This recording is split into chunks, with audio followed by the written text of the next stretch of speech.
Here with me now is the chair of the House Intelligence Committee, Republican Congressman Mike Turner of Ohio. Congressman, really, thank you for being here. I appreciate it. Thanks for having me. I want to get right to the threat and this news that there is a documented threat from Iran against the former president in revenge for the killing of Qasem Soleimani. What do you know about what the campaign was told about this threat? I don't know what briefings, what elements that they have had, but publicly it has already been previously acknowledged by the administration, the intelligence community, that this is a continuing and existing threat from Iran to Donald Trump and to cabinet members of Donald Trump as a result of, as you indicated, Soleimani's killing. It is heightened by the fact that with the open border, the administration has acknowledged, and Director Wray of the FBI has continuously said we're at a heightened level of a terrorist attack because of the people who have crossed the border and who are now here in the United States. The difficulty of locating them and finding them and thwarting their attempts is what really the FBI and Department of Justice are focused on, and it's very, very difficult. The campaign itself, though, I mean, they were alerted that there was some threat, but do you know if they were alerted that it was an Iranian threat? And was Donald Trump himself, he has the security clearance, told of the specifics? Because as we're reporting, it's not just chatter. This was a specific threat to Donald Trump's life. Right. Well, I know that he would have been aware of the prior threat, that this was a continuing and existing threat. So this would have been new information about a specific incident that rises to the level, as you were describing, of needing to take action. And obviously, as we all saw, the increase in security was completely insufficient. If that's what the Secret Service thought was the responsible thing to do in Pennsylvania, it clearly was not. There was an increase in security, but still that 20-year-old shooter was able to get onto that roof. I know we've reported that there is no connection. I just want to confirm it with you. Is there any connection between the shooter that we know of now and this Iranian threat? Well, I've been briefed, and no, currently there is no indication at all that there is a connection. But, you know, they're continuing to data mine his phone, his laptop, his other, access to others, and from that we'll be able to see. You mentioned the increased threat environment. Is there anything right now that you're seeing that gives you concern about the political campaign going forward? I mean, politicians have to go out and campaign. They've got to talk to voters. They can't do every single event inside a venue. Oftentimes events are outside just by nature of where you go. Not everywhere has a big convention hall. Are you concerned about the exposure of our two candidates? Well, I'm definitely concerned about the level of security. The failures that occurred in Pennsylvania were outrageous. I mean, the fact that a 20-year-old was able to get in the position that he was in and to actually shoot Donald Trump is clearly outrageous. So there needs to be an independent review of the security footprint, both the perimeter and the manner in which they respond. He should not have been able to get there, and he should not have been able to get off a shot. How do you feel about the head of the Secret Service, Kim Cheadle? Do you think her answers so far publicly have been enough? No, I think they've been horrible. I mean, to say that it's unsafe for agents to actually do their job and protect the president, of course, it's, they're risking their lives. And we saw that once Trump was shot, the Secret Service circle him and put their lives at risk. Clearly, there needs to be changes at the Secret Service. I want to talk a little bit about foreign policy. It's a big theme for tonight. J.D. Vance is going to take the stage. How do you feel about Donald Trump nominating a person who does not believe in funding Ukraine, believes that Ukraine should cede territory to Russia?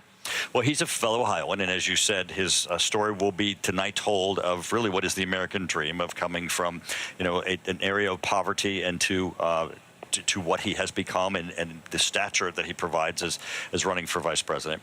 Now, I'm from Southwest Ohio, the area that he's from. I met him when he was a kid. My family's from Appalachia. This is a story that rings true for so many people of coming from Appalachia and seeing, making certain that you can grow and achieve the American dream. But on his issues and on foreign policy, I think that the only foreign policy positions that matter are Donald Trump's. And Donald Trump has been very clear in his support. He's the first president. But Donald Trump also thinks that Ukraine, this war should end, and he sides more with Russia. So, I mean, so now two people. No, that's not true.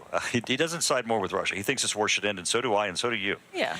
He's the first president to give lethal weapons to Ukraine. The lethal weapons that they use to defend themselves against the invasion from the tanks from Russia were weapons that Donald Trump gave them, in reversing the prior policies of the Obama administration.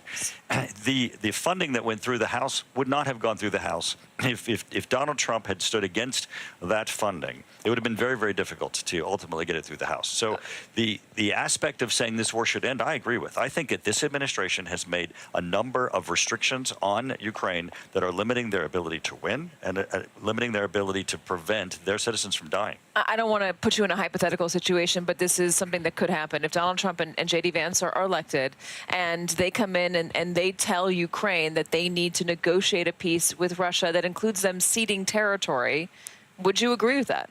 Well, I think that this is something Ukraine needs to decide. And, I've had this conversation directly with President Zelensky, both here in the United States and in Kyiv.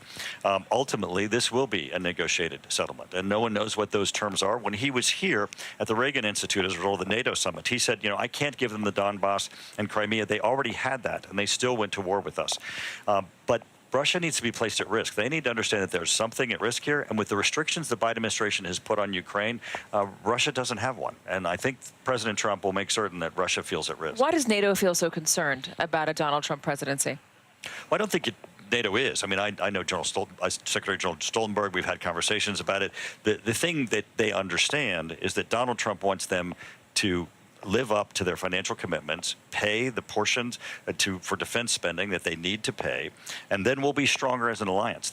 NATO is not about a security guarantee from the United States. It's about a military and security alliance, and there are some of them that are not stepping. You don't think Donald Trump is going to pull out of that alliance? He's not going to weaken that alliance? So if Russia goes to war with Poland or steps foot in France, anywhere in a NATO territory, are you confident that the United States will stand by our allies and against Russia? Absolutely. And when you look at what Donald Trump did as president, when he left as president, NATO was stronger 4 years later than when he got there. He increased spending in NATO. He increased the forward presence of troops in NATO. But the most important thing is NATO stepped up to the plate. The increased spending that has occurred in NATO as a result of the challenges that Donald Trump gave them, NATO was stronger because he led. So you've never heard any concern among our NATO allies about a second Donald Trump term? Because we've been reporting quite a bit about it. Well, people are very concerned about the reporting in the news of raising the issue of what will Donald Trump do with NATO. But he, by his policies, by what you've seen before, there's, I think, really high confidence that he, again, will strengthen NATO. And certainly NATO is not at risk. I'm out of time with you, but I want to ask you one more question. The Speaker of the House has called for Kim Cheadle to resign. Do you agree with him? Clearly, there needs to be changes, and I also think that there needs to be an immediate independent review of the security platform and footprint that President Trump is operating under and President Biden is operating under. So a review, but not a call to resign for the well, no, of course I support the Speaker doing so, but I think that's not enough. It needs to be, we need to go further to ensure that we have security for both the President and Donald Trump. Congressman Mike Turner, it's really great to have you. Thank you very much. The head of the House Intel Committee. I appreciate your time, sir. Thank you.